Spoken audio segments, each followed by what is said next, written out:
Hi everyone, in this video I will guide you how to fit long text in a cell in Excel. So when you are dealing with text that overflows or disappear, so there are multiple ways to handle it depending on how you want your spreadsheet to look. So the first method is the wrapped up method. It increases the row height to stack the text into multiple lines within the same cell. So for this you need to select the cell and go to the home tab and click on this alignment group. Click the wrap text under the text control and click OK. So if the row does not adjust automatically, double click the boundary at the bottom of the row on the left side. Let me undo that.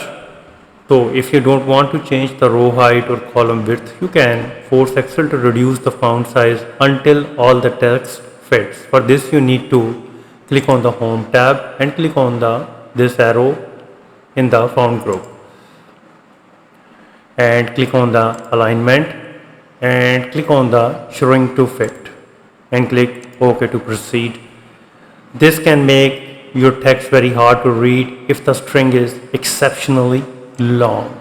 So if you have a header or a title that should span across several empty columns, merging is an option. So for this you need to highlight the text with the empty cells and next to it click and merge center on the home tab. So if you want to make the column wide enough for the text, then immediately double click the right boundary of the column and you will see that it is adjusted within a click.